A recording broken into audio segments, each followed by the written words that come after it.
Hamilton. I'm totally out at the moment, so leave me a message. Lewis, hi, buongiorno. Sorry I missed you. This is Gianmaria Michelangelo Antonio di Labardi Nazzur. I'm the PR executive for Ferrari. Listen, we were just discussing in the office in Maranello today. What are we going to call you? Because every great Ferrari driver has to have a nickname. Alan Prost, il professore, the professor. Nigel Mansell, il leone, the lion. He was British, so the lion. Niki Lauda, even he had a nickname, il topo, the rat, but he made it work. So what are we going to call you? We've been banging a few ideas around, and I came up with the suggestion of il tizio, the dude. But maybe that doesn't work so well in English, il tizio. So, this is what I suggest we call you from now on. Lewis Hamilton, Ferrari driver, La Capra. La Capra is Italian for the goat. Forza Ferrari, forza Lewis Hamilton, il Capra.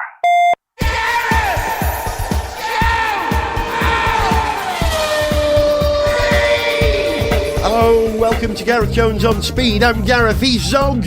Hello! And extra speed today because in today's episode we are going to be talking about space stuff. And to leave Earth, it's what, 17,000 miles per hour, Zog? Is that right? 25k?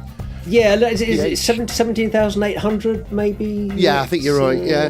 So that qualifies under the Gareth Jones on Speed category. Actually, sorry, just correct. Isn't that's orbital velocity, I think? It is. Not escape velocity. Oh, yes. That's different. Orbital velocity is the velocity you need to maintain a stable low Earth orbit. Yeah. And that, I think, is, 17,800 miles per hour. Sounds right. Escape velocity, to get away from Earth's gravitational field, I think that's about 25,000 miles per hour. I think it is. I think you're right. And was it Apollo 8? Was it Apollo 8 was the fastest ever return from the moon, where they carried a lot of their velocity, their escape velocity, in orbit around the moon without ever really having to slow down too much.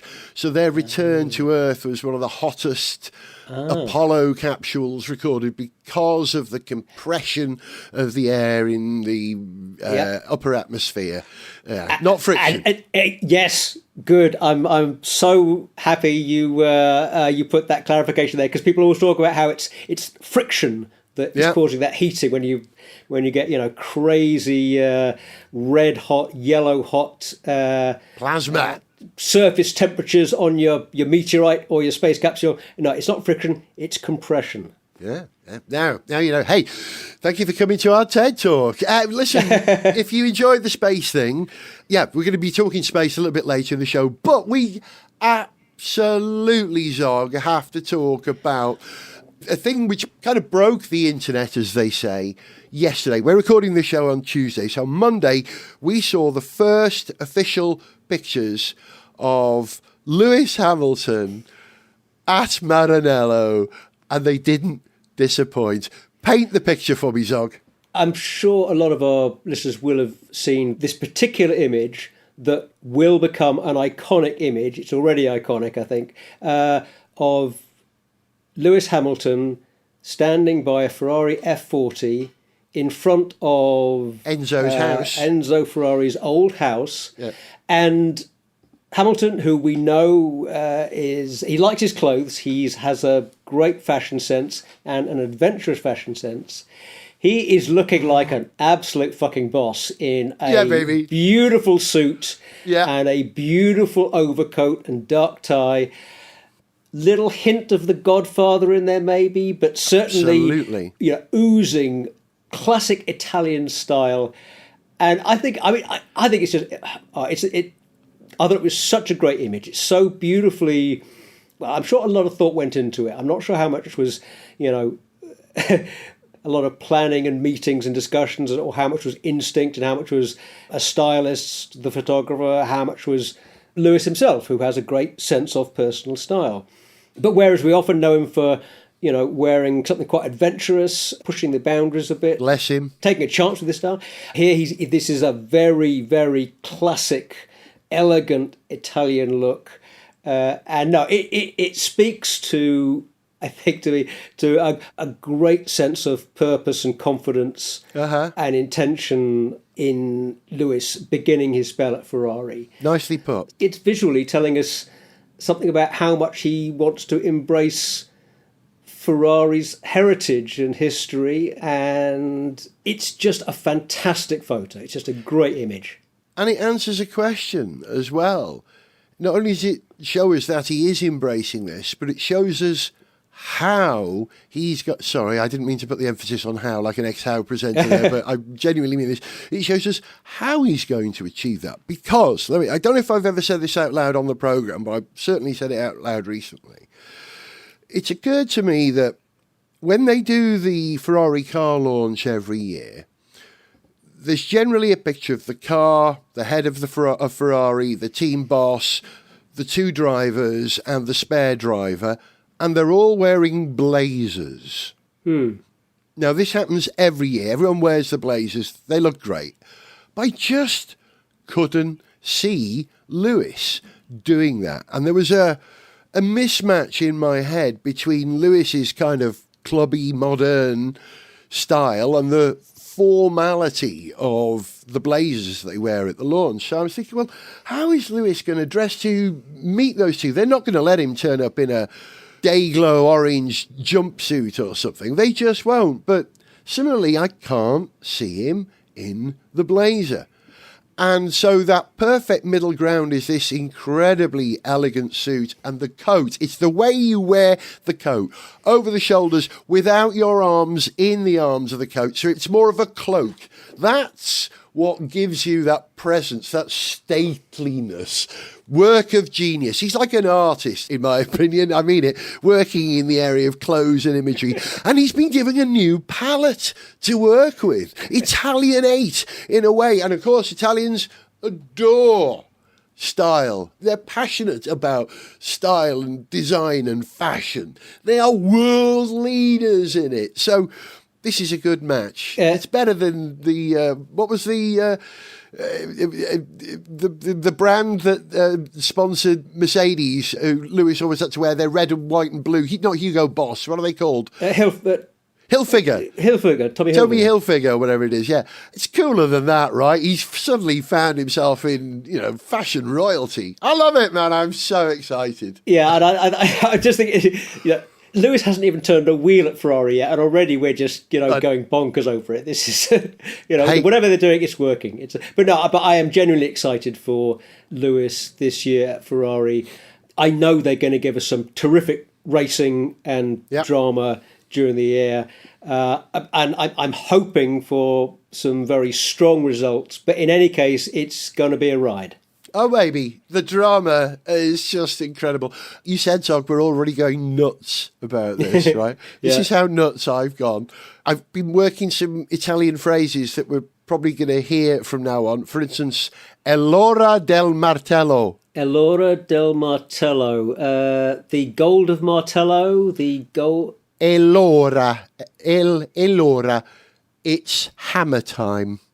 It is the hour of the hammer. È l'ora del martello is how it translates, right? Good. It's hammer time. So it's è l'ora del martello. And the other one, now I'm going to get this wrong, but I'm going to give it a go. It's something like, ragazzi, queste gomme sono andate.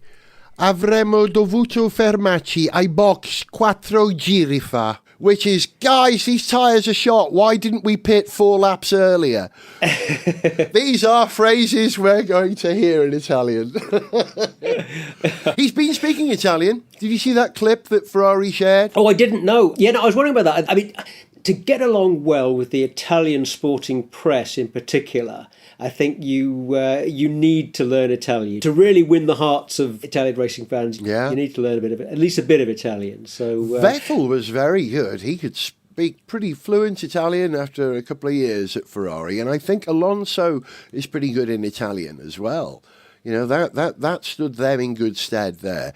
All I've heard from Lewis so far is, how are you? I'm fine. And hi, fellas. And good afternoon or good evening. Very, the standard in polite introductions and things, but good on him. I hope, I don't speak Italian, I don't, but God, I'd love to have a go if I was working there. Man. I reckon the team radio is bound to be English, though. I'm sure. I'll be very surprised if we hear Italian team radio, except for those, end of the race, cooling down lap comments and little moments. Of course, we'll get that. Yes. Yep. Yeah, absolutely. That's when you heard Vettel speaking Italian. Grazie ragazzi, he would say. Thank you, fellas. Which is a lovely cynhanedd, as we say in Welsh. 2 words with a similar rhyming and rhythmic and sibilant pattern to them. Grazie ragazzi. It's a simple form of poetry, that 2-word poetry. Oh, man. Oh, and the other Lewis news, of course, not so much Ferrari related. He went out on a date with Sofia Vergara. You saw this? It was... no, I don't know who Sofia Vergara is. Sofia Vergara is the wonderful actress who starred in Modern Family. Oh, yeah? I think she was the highest paid actress, certainly on television, for a couple of years. Is she the South American woman in that? Yes. Oh, she's very... She is fab. No, I'm a huge fan. I love Modern Family, and so many of the best moments in Modern Family involve Sofia Vergara. She's just, I think she's great. But my heart had a little flutter when I saw that Lewis and Sofia Vergara were out on a date. Wow. Sadly, it seems it's going nowhere, but so I gather from it. Apparently, I'm reading too many gossip sites at the moment. Well, hey, if it's going nowhere, Zog, that means that she's available to you and I, so there's an upside to that. Dream on, baby, dream on. So this week is going to be seat fitting for Lewis and generally getting to know the team better and starting their test program with previous year's cars. They're not testing with this year's cars. GPC. That's coming up. But realistically, what do you expect to come of this partnership of Lewis Hamilton at Ferrari this year and beyond? Confidence, I think. He will bring another level of confidence to a very strong team who are in good shape. Just look at how well Carlos Sainz did last year. And they were solid. They made very few errors in the way that they have done in recent years. There are always some sort of clown parties in the Ferrari pit lane historically, but we haven't seen that for a little while. So there's a solid team with all the skills now. And Lewis will bring... I don't know. I'm going to... who was it who said this? Was it Fred Vasseur who said that I love the way that Lewis is now engaging with non-Anglo-Saxon culture? Because all the other teams, with the possible exception of Racing Bulls, Minardi, of course, are essentially English language, therefore Anglo-Saxon teams. But I think what Lewis might bring to Ferrari is a little bit of that Anglo-Saxon don't panic, get on with it culture that Mercedes have worked very successfully with. Very pragmatic, right? We'll just systematically get through this. No blame culture, no panics. So he might bring a methodism to them. No, a method, not methodism.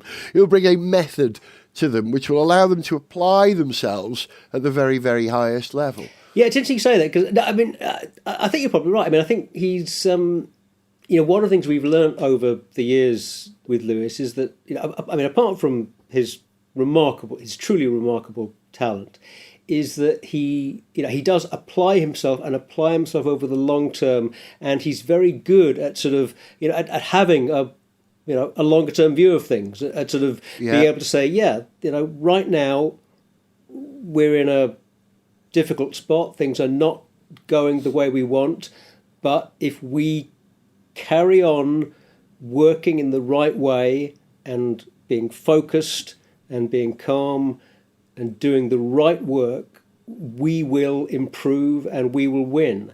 And that's an attitude that, I think, Ferrari could have done with a bit more of over the years. Yeah. I think Vasseur has definitely stabilised. It seems like he's kind of bringing that kind of calmness and focus to the team. So yeah, I think you're right. He will bolster that side of Ferrari, and I think it's going to be great for Leclerc. I really want to see how those two work together. I hope and think it's going to be a very good partnership. You need to up your game to an incredible level when you are at Ferrari. You need to up your game when you're a teammate with Lewis Hamilton. You need to up your game if you're a teammate with Charles Leclerc. So it's like we're forcing each other to go faster and faster and faster and faster. The potential here is incredible. Also, the potential for disaster, consequently, is equally high. Either way, like you say, we get along for a ride. Hey, listen, just occurred to me, you talking about the way that Fred Vasseur has stabilised Ferrari there. Maybe a Frenchman is the perfect bridge between Italian, Southern European culture and Anglo-Saxon, North European culture. Well, but that Frenchman certainly, yeah. It's happened before, hasn't it? Remember, Jean Todt ran Ferrari. He was a Frenchman. Yes, With Brawn alongside him, an Anglo-Saxon in Italy. Now, that was the last high point for Ferrari, really. So, the signs are all good. The virtuous circle is there. Yeah, I'm looking forward to great things. Me too. Can't wait. We'll be talking about it right here on Gareth Jones on Speed.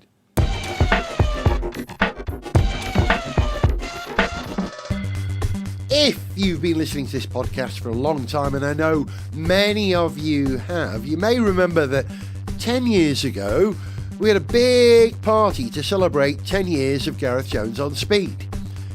And we're going to do it again, because this year, as you know, 2025, is the 20th anniversary of the podcast.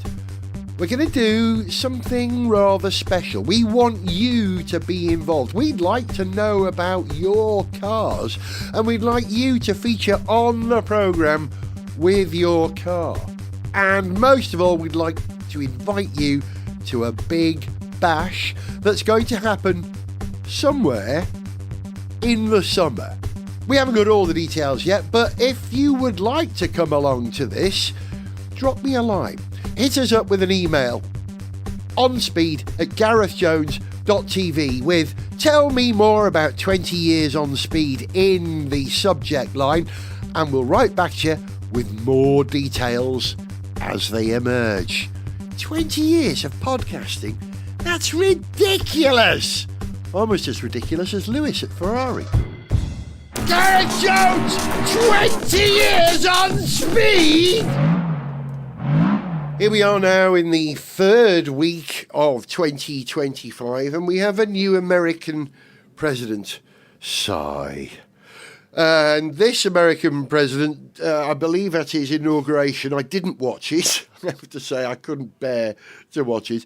But I did hear that he said we're going to plant the American flag on Mars. Did he say that? I believe he did. He I had rather similar feelings to yours. Didn't watch it, but he did express an intention that, he wanted somebody to plant an American flag on Mars. I wonder who gave him that idea. Yeah.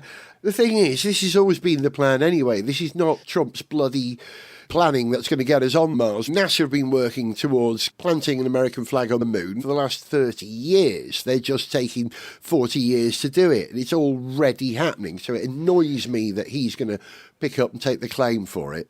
It really does.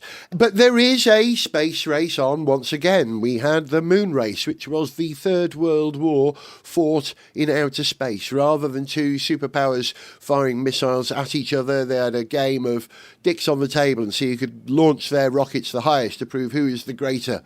And it diffused tensions and ultimately led to strategic arms limitations and the end of the Cold War, and then cooperation between the Soviet Union and America. And here we are again. There is a political incentive to get to the moon and to Mars, if you're America, that is, before China does.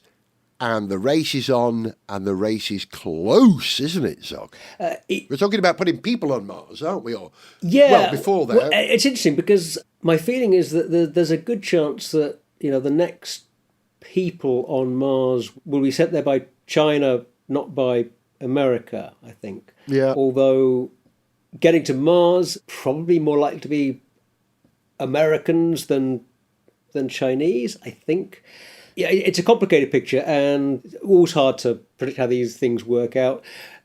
China tends to be very cagey about what it's doing in space and tends to be very reticent to release information about what it's doing compared to NASA.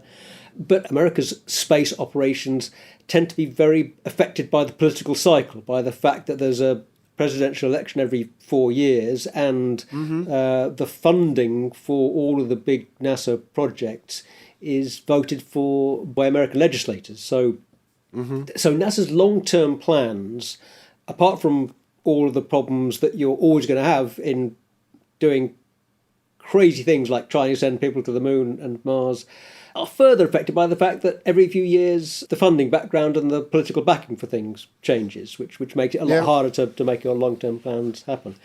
But to get sort of right up to date and where we are now, obviously with Trump's inauguration and with Elon Musk's closeness to Trump, it's clearly more likely that Musk-driven Mars plans will come to fruition. Quite how close we are to be able to do that is questionable. There are so many big problems you have to solve before you put people on Mars. Yeah. But America, specifically, mostly in the form of SpaceX and in the form of NASA's previous work on it, has been working towards it. It has done a lot of work towards that goal, and is continuing that work. My feeling is that if anyone's going to do it, it's going to be the Americans. On the other hand, what China will definitely do before America is get samples back from Mars. NASA has planned a sample return mission. That is a mission that will get rock samples from the Martian surface and return them to Earth so that scientists here can analyse them in labs on Earth rather than with the more limited tools that you can send to Mars. This mission has been planned for years. Just towards the end of 2024, they announced that they needed to rethink the way they were going to do this mission. It was way over budget, running late, and they needed to come up with cheaper approaches and kind of, put out a request for researchers, for interested parties to, come up with better ideas. And we don't yet know what that better idea is. On the other hand, China's space agency has announced that it's moved its Mars sample return mission, which I think is Tianwen-3. I think you're right. They've moved that forward a couple of years, and that will probably happen, I think it's 2031. Right. They've already got a rover on Mars, haven't they? China have matched the US in that ability. They've not flown a helicopter on Mars, but there is a Chinese rover already on Mars, Zhurong, I think it's called. Yeah, although I think until China's put a couple of rovers on Mars and until they've been operating for as long and as effectively as Curiosity and Opportunity, and I think you could say that NASA has demonstrated, is clearly still the leader in robotic exploration of Mars. Yep. But the point is China is catching up rapidly, and if it succeeds in its sample return mission in a few years' time, that will be a significant marker that says they're getting there. They're starting to match America's capability to do some of those missions. Well, China that is, have already done stuff on the moon that no one else has. Yes. They've put rovers and landed on the far side, not the dark side, the far side of the moon. That's right. They are hell for leather going there to mine everything they possibly can. I think they're talking about a crewed landing on the moon 2028, best guesses. All they have to do is scale up the landers that they've already been putting on the moon. That's all they have to do. It makes it sound simple, doesn't it? But yeah, they basically have the systems in place and the technology that allows you to land on the moon and then send an ascent stage back. So they're very, very close to putting taikonauts, as they're called, on the moon. They will need to leave Earth orbit, and that's not something that Shenzhou has done yet. The Chinese three-person Soyuz-type capsule, it's never left Earth orbit. But they are, in China, developing not only something that's more like the Dragon capsule, reusable, larger, long duration, a bit more like a Orion as well, or Starliner. But they are developing an almost exact copy of Starship, which, have I got this right? Is this called... what's their high lift? Their high lift 5. Long March. Long March, thank you. Is this Long March 6 or 5, this one? It's got they skipped a number, didn't they? It's basically a Starship, a 2/3 scale Starship with a lower stage and an upper stage.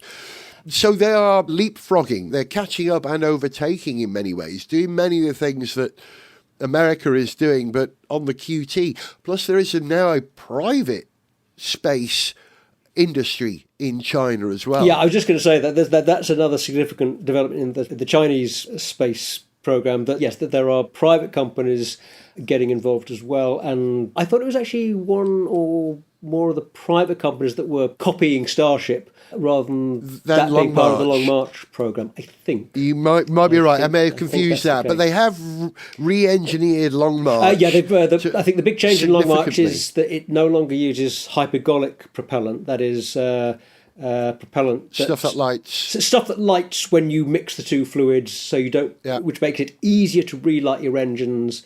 But it makes the propellant management a bit more difficult because the things that you have to combine tend to be quite nasty. Like, I mean, nitric acid is usually one of the components, certainly in the old school hypergolic engines. I'm just looking here. Long March 10 is very like Falcon Heavy, I would say. Central core, 2 throttleable boosters. And reusability. They're starting to roll out more reusable designs following the SpaceX and Blue Origin trend. Staying with private spaceflight, both in China and elsewhere, there are some private missions uncrewed to the moon about to happening right now, preparing for launch.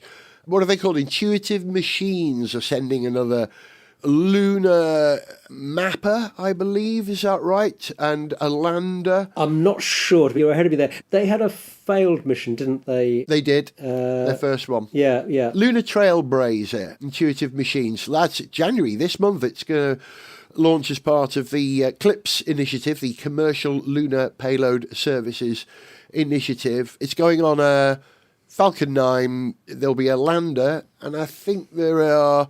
So, there are other orbiters as well. There are several payloads on this mission. One which is called Lunar Trailblazer.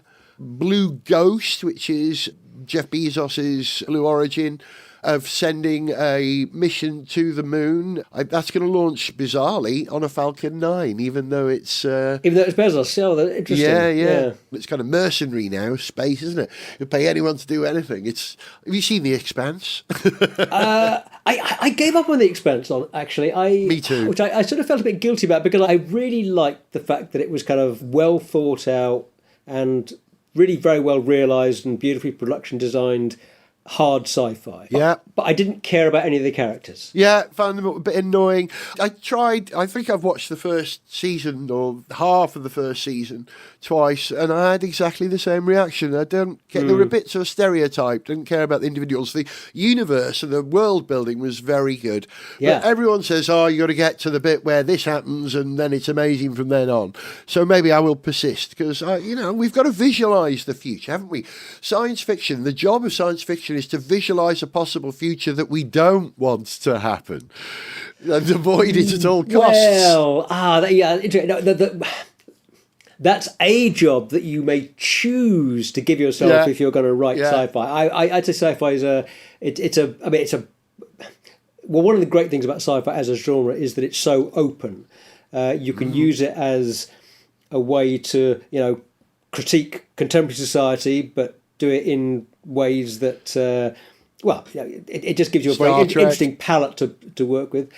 Or you can use it most of the time to warn of possible future dangers that you see, or to envisage possible glorious futures. Sci-fi can be whatever you want it to be. That's one of its great strengths as a genre. Yeah, the trouble is that the current tone for much of sci-fi is dystopian, and there are very few beautiful futures being imagined. Star Trek is the greatest and arguably the only true utopian, semi-utopian future where the ability to harness energy and create matter out of energy and have unlimited energy means that you don't need money anymore. You can feed the world. You can spend your time bettering yourself. That's the philosophy of Star Trek, which I love. Yeah, I'm sure there are other sci-fi franchises who do something like that, but not as beautiful as Star Trek does. Anyway, sorry. My contrarian instinct is to immediately push back against that and insist that there are other similarly worthy utopian series, but there are certainly none that have had the cultural impact of Star Trek and that did it so well. No, it's absolutely the best example of that. I agree 100%. Hey, we have a real star base now, making that link between Star Trek and the real world. That's what they call the headquarters where Elon Musk's SpaceX are launching their starships from in Texas. They call it Starbase. And the last launch was largely successful. Another incredible catch of Mission 7. But the Starship itself broke up on its way to orbit. Yeah. So getting there, but nowhere near there yet, are they, Z? Well, it's 2 steps forward, 1 step back. They're getting there, but it's complicated. My takeaway from that test launch was that the booster catch seemed to be more successful. Yeah. But obviously they lost the Starship itself, which was something to do with a leak in an area between one of the propellant tanks and a heat shield and a build-up of pressure in there. There was also an issue with some of the engines that they lost. I think 2 or 3 engines on the Starship, which probably made it I think you're right. a bit less stable, gave it less ability to steer itself. Yeah, slightest wobble at those velocities and it will break up. You've got to be stable. I think that success in managing another booster catch and how well that went, I think that was probably the main point of that test. So it looks like it's a qualified success. They were trying a number of things on this second iteration of Starship that was on top of that booster, weren't they? They've changed some of the tiling. It's got new fins. It's got a different size tank, I believe, fuel or oxidizer tank. It was a very different vehicle. And they now know, okay, well, some of that stuff didn't work. And that's how they operate, isn't it? Yeah, well, exactly. No, that's a very good point. It was I think it was more or less a prototype of their Block 2 version of the Starship. Yeah. They changed a lot of stuff. So if it had been a mature iteration of the previous Starship, the breakup and explosion would have been a bigger deal, I think. But given that it's a prototype, effectively, of a new version, maybe that's not so much of a concern. Hey, they manage hot staging rather well now. That's 2 successive flights where hot staging is operated without any major issues at all. Very impressive. And booster engine relighting, mostly successful. Yeah. One of the 13 engines failed when they were doing the boost back to the landing pad. But then when it was actually making its final drop onto the pad, all 13 relit. Successfully. Very impressive. Which is great, because relighting rocket engines is hard. Yeah. Blue Origin, on the other hand, they kind of had the opposite problem, didn't they? They made orbit, but didn't recover their booster, did they? That's right, yeah. Yeah. So it's kind of, if you put one half of Starship and one half of Blue Origin's New Glenn together, you've got a very operational machine. I know they're different scales completely and it won't work, but I like the idea. But yeah, they're slowly chugging away, aren't they, New Glenn? Oh, wow, here's a shocker. I was reading up on this. Did you know that the world's first private Earth-orbiting space station is due to be launched in 2025. Really? I'm just going to check, but I did read that now. Yeah, that was kind of amazing, really. How come we haven't seen it then? Is this anything to do with either Bigelow or Space Hotels? It's not Bigelow Aerospace with their inflatable thing. Haven 1. A private space station will launch this year on a Falcon 9 to Earth orbit. That's what they say. Haven 1. Now, Haven 1, I think, are they Vast Aerospace? Is that their name, the people who run that? I'm going to have to do a search now and find out. But it's a sort of what I would call a Salute class space station. Small, 30-day duration, probably 2 or 3 people It was where the Soviets were in the 70s, and the Chinese are now beyond. The Chinese space station, Shenzhou, whatever, no, it's called Tianyong Heavenly Place. That sort of Mir class, it's slightly bigger than Mir. It's sort of Mir 2. It's almost ISS scale. And as a commercial space station, is there intention to essentially, operate as a hotel for space tourists, for rich people who want to spend, a couple of weeks in space? If you want. Are they going to be offering space to researchers, to space agencies? Because India, for example, has a space program. Yeah. The UAE, United Arab Emirates, has a space program. Israel has a space program.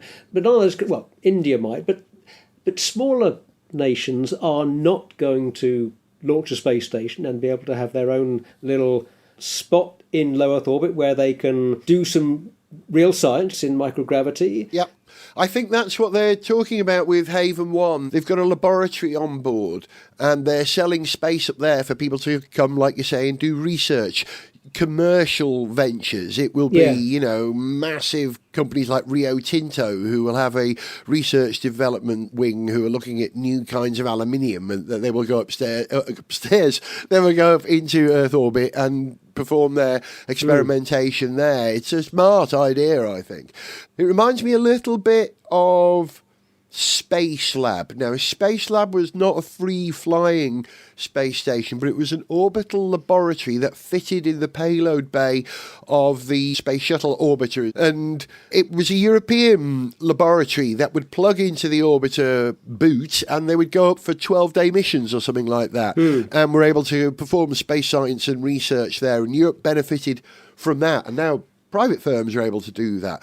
If Haven goes up this year, I don't think it'll go up this year, but it's August apparently. I haven't even seen the vehicle. But if it goes up, it will be supported by private missions on Dragons, probably, what are they called? The people who run regular private missions on Dragon, who did that? Polaris Dawn. Polaris Dawn will probably pop up there for good reasons. I mean, it is all kicking off in low Earth orbit at the moment. More space debris, yay! Yeah. I have seen the Starlink train in the past. I saw 14 go over a row, but I think I saw 3 go over in a row, very close together. The other night here in North Wales, we've had incredibly clear skies. Maybe that's why I'm thinking so much about space at the moment. And, planetary alignments. If it clears again in the next 24 hours, we've got some major planetary alignments coming up. Oh, my God. Sorry, I'm as excited about space as I am about Lewis in a Ferrari.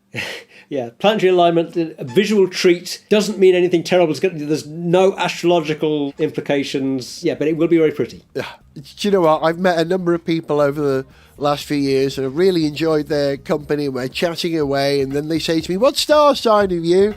And my reaction is always, without fail, "Excuse me, I've got to go to the bar now and talk to someone else." Quite right. We'll leave it on that thought. So we have so much more to discuss about space. Another time. It's exciting, isn't it? Yeah? It certainly is. It certainly is. It always is. Yeah. But as we have to say at the end of these special episodes of Gareth Jones on Speed, where we do talk about space, live long and prosper. Live long and prosper. If you enjoyed this show, then please like, share and subscribe. Hold on, as this is a space-themed programme, let's do something that's never been done before. We'll do the end of show script bit in Klingon. This is a real translation.